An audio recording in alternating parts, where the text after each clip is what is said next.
Hello ladies and gentlemen, and welcome back to another Friday Ramblings.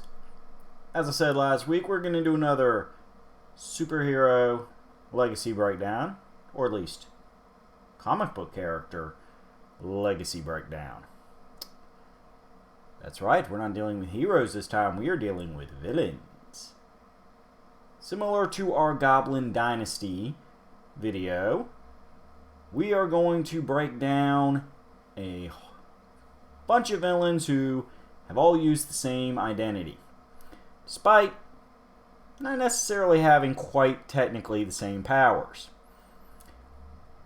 But we're not doing Marvel this time. We are straying away from our spider friend. We are going back to DC because we are discussing Clayface.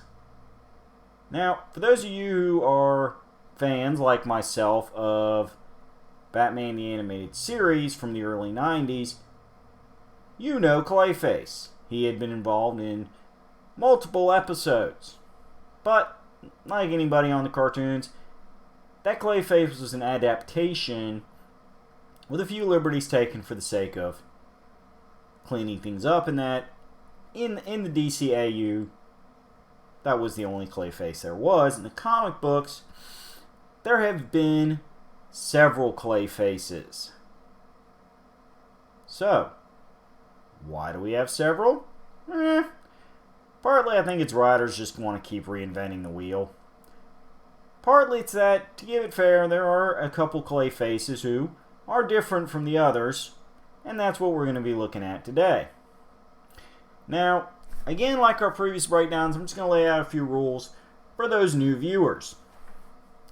When we are discussing legacied super identities, we do not count alternate reality versions. We do not count cartoon and movie adaptations. We stick strictly to the main prioritized comic book universe.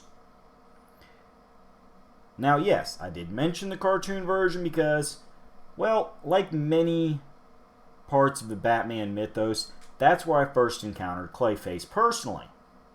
So that version's always got a bit of a soft spot in my heart. But we're not focusing on that version so much. We're here to discuss how, even with one continuity, you can encounter multiples of the same basic super identity. And honestly, for a while, I didn't even know there were this many Clayfaces. I'd heard that there had been a couple, but when I actually really started researching this stuff a few years back, I realized there were some I had never even heard of before this. And there were some that had just debuted as well. So what I thought was 2, maybe 3 Clayfaces, it's more like 7. So, let's break this down, and we can all learn just how crazy Clayface is. Alright. Now, the basics of it is that the shared powers are by and large a clay-like body, which gives any given Clayface a much heightened invulnerability, as well as borderline immortality. In that you can't really kill clay, so you can't kill a being made of clay. At least not in the classic senses. As well as primarily shape-shifting abilities. And all of them are adversaries. Get my tongue in gear here. Of Batman and the related Batman family. Now, real quick before I do the breakdown here, because we are discussing the powers, this is one of the things that when you deal with characters and character identities that originated in the earlier decades of comics, you see a common theme of beings that are humanoid but also quite monstrous. The idea of something becoming living clay and having the ability to look like anybody, including those you love and trust the most. This is something straight out of classic Hollywood horror. And I say this in the most positive manner. Quick sidestep here. A lot of folks who have really only read comics within their lifetime, and especially those younger than me, because their lifetime is shorter than mine, and even in my lifetime this had become the standard, is that superhero comics were not always the vast majority of the industry here in America. As we had previously discussed in our Tales from the Crypt video, woohoo, comic books at one time also heavily featured horror, to the point that there were entire publishing companies who specialized in horror and were making good money. You also had there was also a period where romance comics were big. There was a period of time where true crime comics were big. War comics were very big, especially during and coming out of World War II, because of the nature of the culture. So, you know, superheroes weren't always a thing. Now, there were some superheroes being published while these other trends were going on, but some of these books were selling just as good, if not better, than the superhero books. And so, basically what I'm saying is that, like any great classic literature medium, literary medium would be the proper way to phrase that, comic books have had previously popular genres blend in and influence the more recent genres. A lot of superhero books, after the horror genre started dying out, made villains that were influenced by the old horror comics and some of those old horror villains, or even if they were especially if they were cross-competing at the time they did this, because they knew while it may not currently be the number one thing, there's still a strong audience for it. And hey, what better way to get some people that were reading horror books exclusively to give your superhero stuff a try than having characters on the front cover that looks like they belong in their horror comic books. This is classic business, you know? You give people something that they already like to get them to try something new. And Clayface, as I said, he just reeks of a classic sci-fi horror villain. So, sorry, little bit of an aside. This is my literary nerd bit leaking out. We'll get more into the fun comic book superhero silliness in a moment. Just wanted to lay that out as we go through these characters and you see how the later versions of Clayface began getting closer to that sci-fi horror feel to them.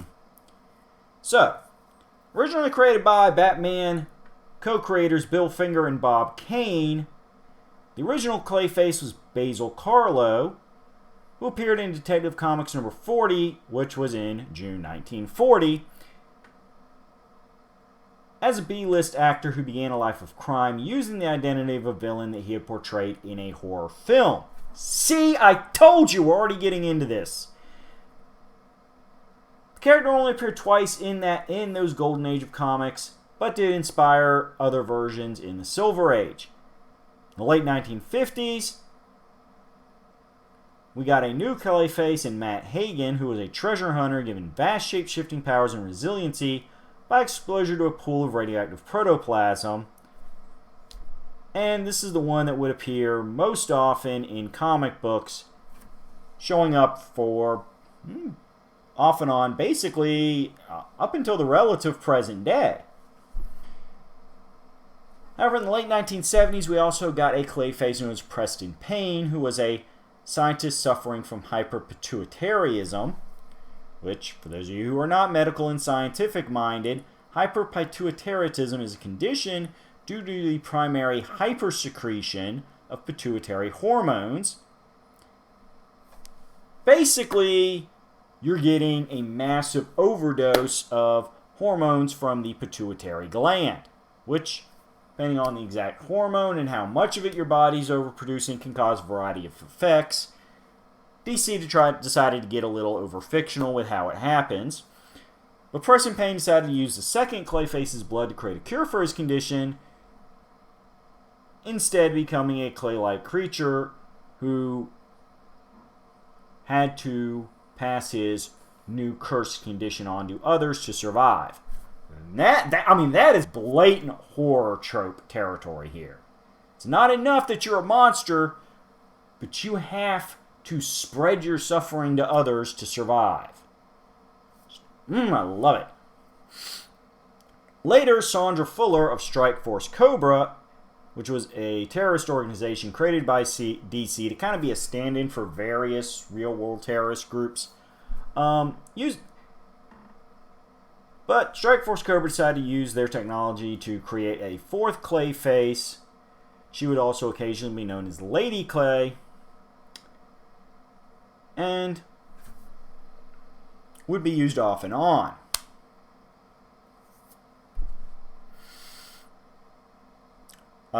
We've also had Cassius Claypain, Dr. Peter Malloy, who became somebody also known as Clay Thing. And most recently in 2002, there is a version of Clayface introduced in Catwoman, who is man known as Todd Russell, and Batman Gotham Knights in 2005 introduced a version of Clayface going by the name of Johnny Williams. Now let's get into the much more detailed breakdowns, now that we've gone through the basic list. Alright, the original version of Clayface was, as we said, a B-list actor named Basil Carlo, who was driven insane when he hears a remake of the classic horror film he had starred in, Dread Castle, would be shot without him acting in the film, even though he is to be one of the advising staff. This is called prima donna taken to the extreme. Donning the costume of a villain he had played in a different movie called Clayface, he begins killing the actors playing characters he killed in the order and way they die in the film, along with some who knew his identity. Finally, he had planned to murder the actor playing the Clayface killer in the current movie. He is eventually foiled by Batman and Robin. He would later reappear after the prison ambulance he's riding in plunges off a cliff, allowing his escape. He once again dons the mask of Clayface and targets Bruce Wayne's fiancée, Julie Madison. Once again, Batman foils his plans along with the help of Robin.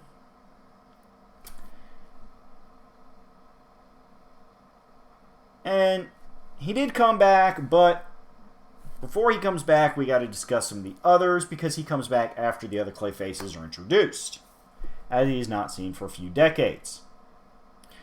So,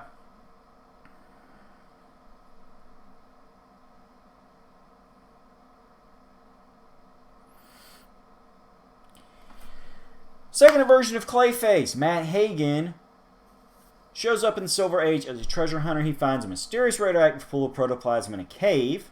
Immersing himself in it by accident, he is transformed in a malleable clay-like form, which could be shaped into almost anything he desires. However, initially the effect is only temporary, requiring him to return to the pool periodically in order to maintain use of his powers.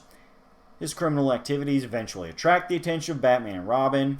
Naturally, Batman discovers his weakness and defeats him.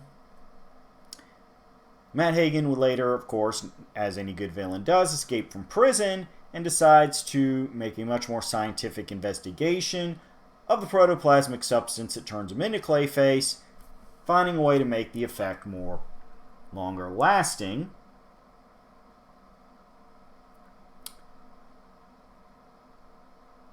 Batman and Robin would defeat him, return him to prison a few times over.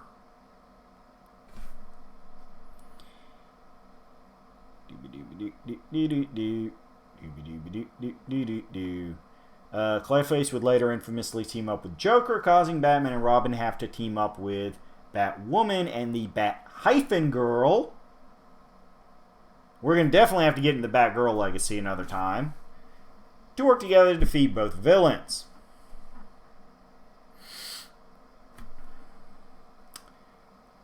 Matt Hagen eventually finds a way to artificially reproduce the protoplasm so he doesn't have to constantly return to that same one pool. However, the artificial version only allows him 5 hours of power compared to the full 2 days of the original pool. However, Clayface would continue to commit various crimes, eventually running into Superman as well as Batman.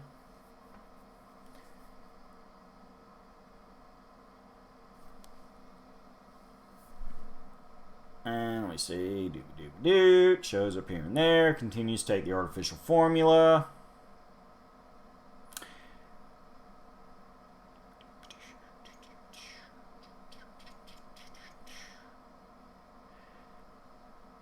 During the famous Crisis on Infinite Earth storyline, Matt Hagen is ultimately killed by one of the Anti-Monitor's shadow demons, and would appear in limbo alongside other dead supervillains as part of a plan to return to living, only to be defeated by Hawk and Dove, the Teen Titans, and Jeb Stuart's Haunted Tank. Jeb Stuart and the Haunted Tank were part of an old war comic.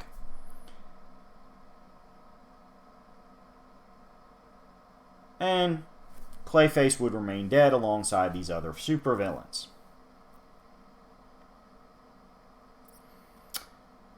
This would bring us to Preston Payne, who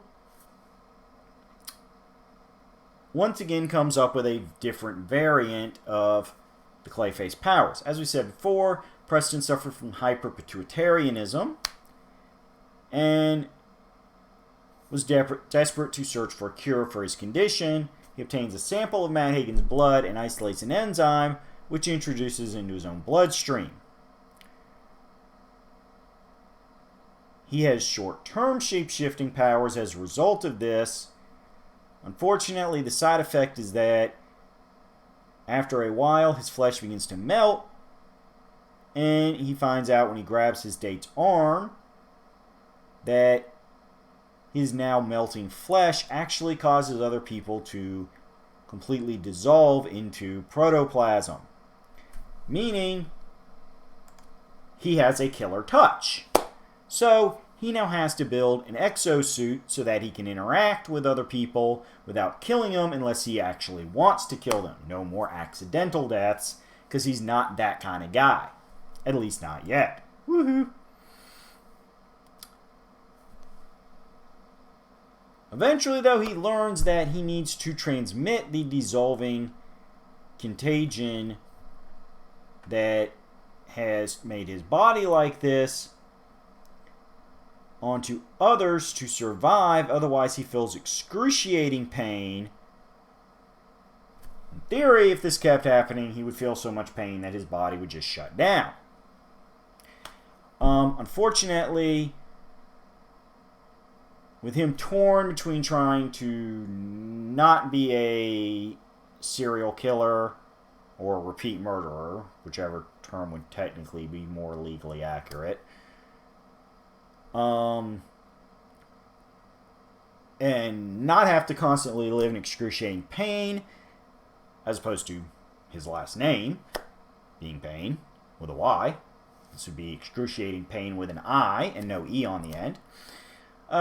This causes his mental health to slip, and he falls in love with a wax mannequin, thinking that she is a real woman who is immune to his touch. He eventually gets into some more fights with Batman, sent to Arkham Asylum, where he's allowed to keep his wax lover with him because it does tend to have a calming effect on him.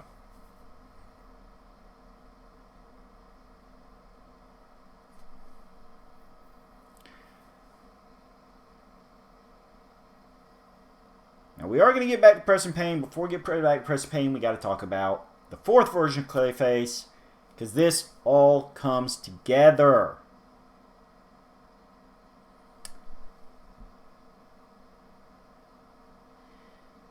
Sandra Fuller, who is the fourth version of Clayface, occasionally also known as Lady Clay when she would appear at the same time that other Clayfaces were active. As we said before in our quick intro, is a member of Strike Force Cobra, who was transformed into a clay-like shape changer by her employer Cobra's Technologies. She agreed to go through with this process because she hates her own face. This is not that unheard of, folks, because in real life there are many people who suffer from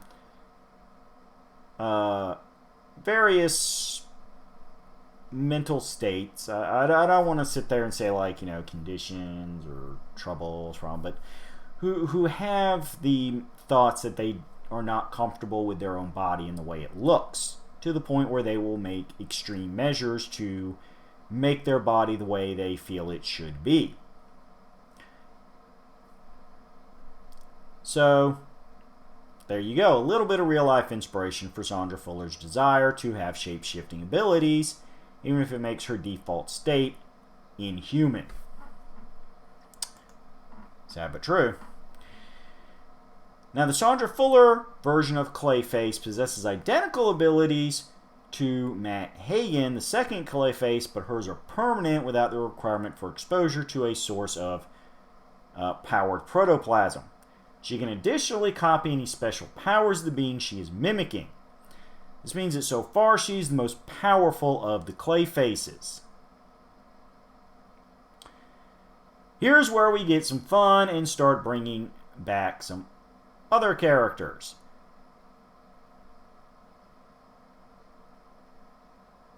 Sandra Fuller would later decide to form a group of the various Clayfaces.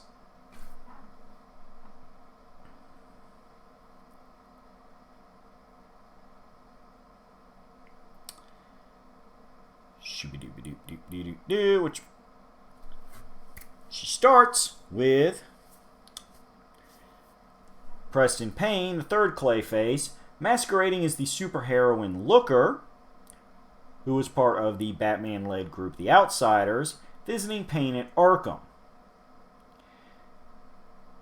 Preston Payne gets into an argument with his wax mannequin that he believes is his real lover, and unintentionally knocks her head off, believing he has killed her. This causes Preston Payne to go onto a rampage, escaping into a nearby swamp. Sandra Fuller, who is still using Looker's appearance and powers, rescues him and influences him to follow the instructions of the original Clayface Basil Carlo, who she also had made contact with, and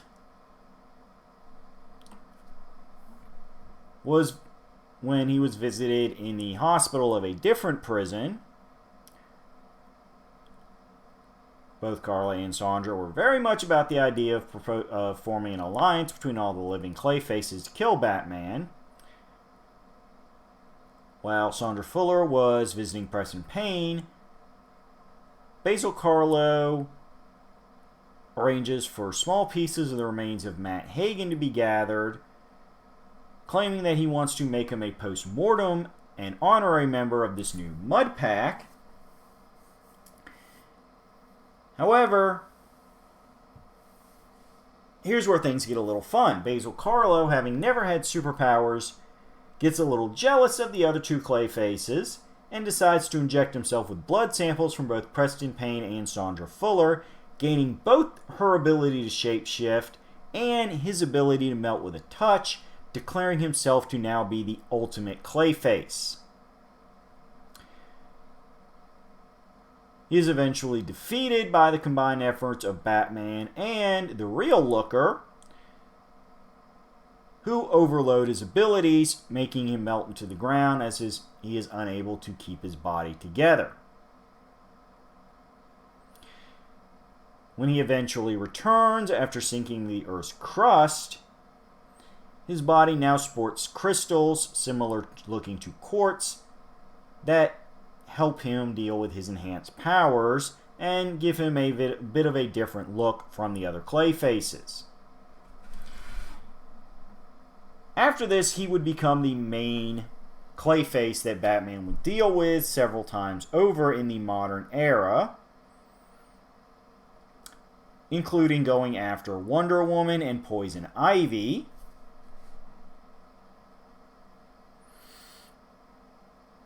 And several others when he would join groups like the Injustice League. Eventually, Basil Karlo decides to try to impersonate Bruce Wayne and take control of Wayne Enterprises, theorizing that Wayne is most likely Batman's true identity. However, Batman plates false evidence to suggest he anticipated Karlo's task, which includes sampling some of Bruce's DNA through direct contact, and Batman tricks him into taking a fake sample, meaning he never got the Wayne DNA. Batman eventually stops Karlo by trapping him in a security system that can only be deactivated with Karlo's original DNA, reasoning that after getting injections from several Clayfaces and sampling DNA from other people to fully shapeshift into him, there's not enough original DNA present in Basil Karlo's body to get enough of a reading to deactivate the security system.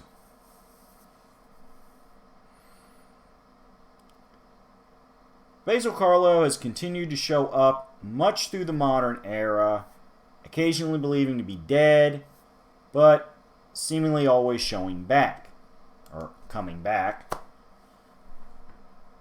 Thus, as I said, not only cementing his status as the ultimate Clayface, but the one that tends to spend the most time harassing Batman. So what happened to Preston Payne and Sandra Fuller after Basil Karlo betrayed them and stole some of their blood to improve himself? Well, fun story.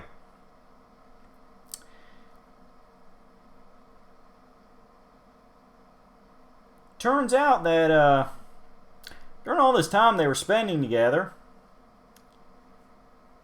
that she decides to confess that she now feels guilty about manipulating him and using him to join the Mud Pack. And the two, after escaping prison, fall in love and go on to live together, since Sandra Fuller is immune to his power since her body is not standard herself. Being protoplasm clay-based, similar to his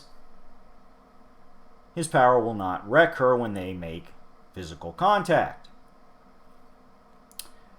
Preston eventually acquires medicine that controls the physical pain and now only feels it in his mind as a physiological effect due to him basically feeling like he was never quite normal and that it was his bad decisions that had made him the man he was, and that therefore he wasn't a good person. You know, Preston Payne is a very sympathetic villain. He has a lot of bad stuff going on in his head, a lot of things he needs to make issues for, and so because of that, he occasionally feels that physical pain, even though technically his body is not sending those pain messages. Again, this can happen in the real world. So it is good writing. Now, this loving couple of Clays would eventually produce a child, the aforementioned Cassius Payne, who would be our fifth Clayface. Eventually, the boy is separated from his parents and held in a government laboratory. And yes, folks, the name Cassius is a pun on Cassius Clay, the birth name of boxer Muhammad Ali. Cassius Payne's power tends to differ slightly from his parents in that if a piece is separated from his body, it can grow a mind of its own, but it's kind of a bit of an unstable, half-formed mind. And when it interacted with Dr. Peter Malley, our sixth Clayface, he took on the name Clay Thing.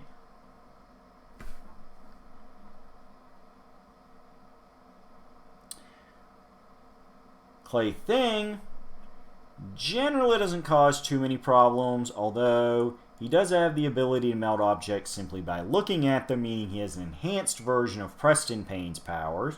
Claything is eventually destroyed when DEO agent Cameron Chase psychokinetically turns his own powers against him, causing him to melt himself. Cassius Clay would continue to appear a few more times, including being targeted by Thomas Elliot, aka Hush, who wants to give himself shape-shifting abilities, determining that Cassius is the only pure Clayface, as he is the only one who was born with his powers, and therefore his DNA was always Clay.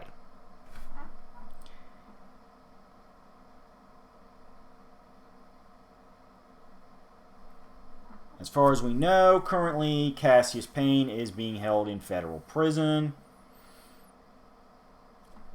All good times. This leads us to the last two versions of Clayface, and I promise we're going to wrap things up. I know we've already hit a half-hour mark, but I had a little bit of a long intro there. But as I said, this is convoluted. You know, we got characters bouncing back and forth, coming in and out, gaining powers, retiring, having psychological issues. These are really interesting characters, and I want to give you enough to make you consider finding some of these issues, especially if they are available digitally, because you can usually get them for a good low price. There are services online where you can get like multi-year runs of comics, like in a single bundle for a low price. So it's good times. But I don't want to break down every single thing that happens to every single one, because then you've gotten a ton of spoilers. There's no point in buying it.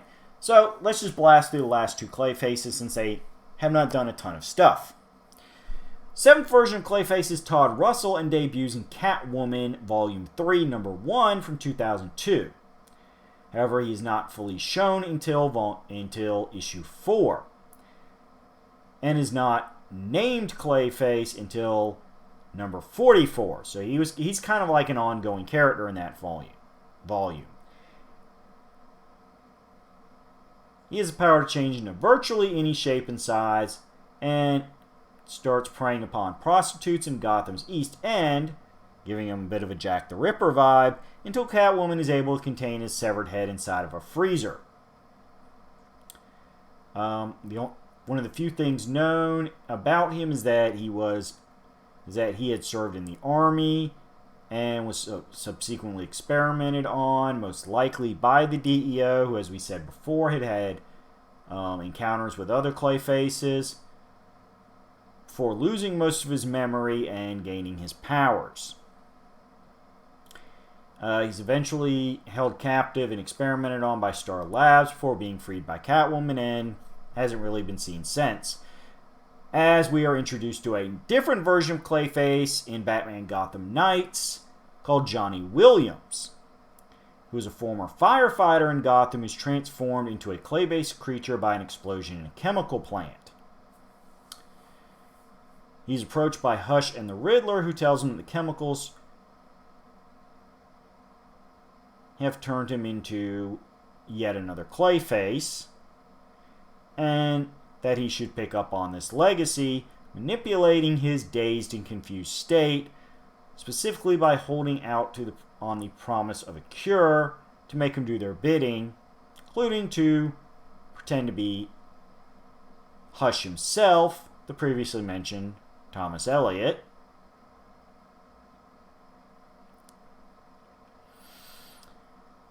Eventually, Williams realizes he's being manipulated, and Hush will never help him after Hush tries to steal samples from both Johnny Williams and the aforementioned Cassius Payne, trying to find the most pure Clayface. Knowing he's eventually going to die from his condition, Johnny Williams offers Batman assistance against Hush in exchange for protecting his family, and redeems himself in his death by providing Batman with a sample so Batman can find a cure for a virus that was created by Hush as part of his schemes to mess with both Batman and, by an extent, Johnny Williams.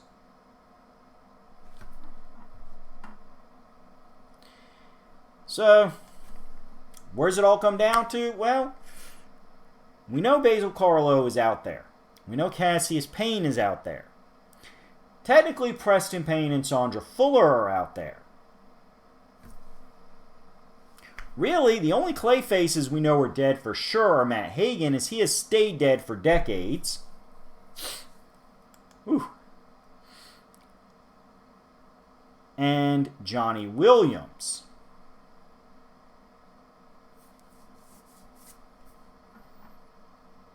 Really, every other Clayface is up for grabs, which means we could see more Mudpack variants in the future, or even a Clayface war. How creepy would that be? If you had, like, you know, 4 or 5 different Clayfaces just waging war all across Gotham City. Like, you know, constantly pretending to be other people to escape battles and manipulate others into looking the other way and ambushing. I mean, you could go crazy with a storyline like that. But if nothing else, this storyline proves that by slightly tweaking the power sets and the psychology of the people involved, the base idea of a shape-shifting protoplasmic villain is an idea that endures. As long as there's a Batman and Robin, not too many years will pass before one Clayface or another surfaces. Will we get even more Clayfaces? Will we see a Clayface 9 or 10? Not really. Hopefully not. Because as I said, I mean, you got like 5 Clayfaces that are currently, you know, considered alive, even if they're laying low or in an unknown location. There's plenty of Clays to play with. So, for now, I'm going to sign off. Let me see real quick. What are my notes? What topics do we have coming soon? Whew. Sorry, folks. It is winter. Sinuses are messing with me just a bit. Which one of those? Ah, yes. Alright, so let me see. This takes us to... Alright. So we have 2 more shows planned for December. One of which is already recorded. And will actually, because of how the December calendar shows up, be on Christmas Day. Which means it is going to be a Christmas special. Doo-ba-doo. Happy holidays. Feliz Navidad. Yep. So what's that leave for our last show? What's that leave for the December 18th edition? We're going to do some Disney. We're going to do some classic Disney. And I'm not going to be mean to Disney this time because it's classic Disney, which means it's good stuff. I'm going to be nice to Disney for once. Because I'm not talking about modern Disney. I'm not going to talk about them anymore. I'm not going to talk about how they disappoint me. I'm not going to talk about how I disagree with their philosophical directions. I'm going to talk about classic Disney. We're going to be nice about it. We're going to have fun.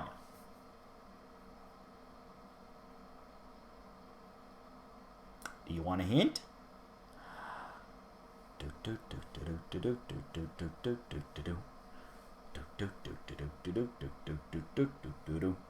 Oh yeah.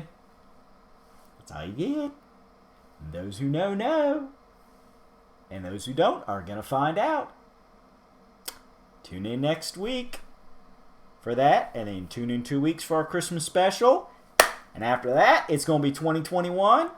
And that means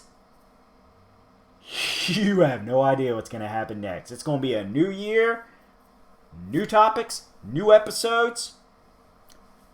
So keep watching.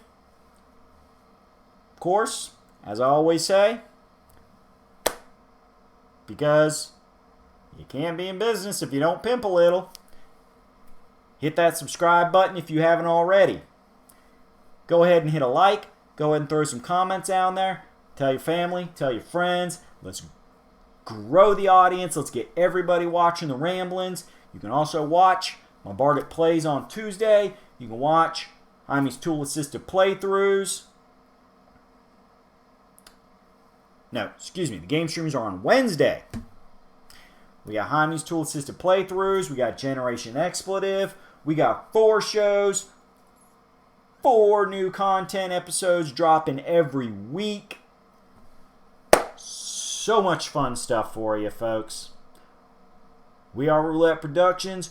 We are your source for pop culture, honesty, and constructive criticism.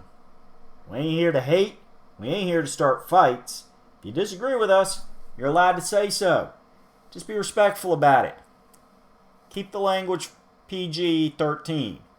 I ain't gonna say go full PG. I occasionally slip. But keep the language PG-13 because it is about respecting everybody's opinions. Because you know what? It is the holiday season. And as stressful and frustrating as it can be any year, I want you all to feel like this show and the rest of this channel is a little bit of relaxation and release from that stress and frustration. Because that's what we're all about. Reminding you of all the things that entertain you and make you feel good.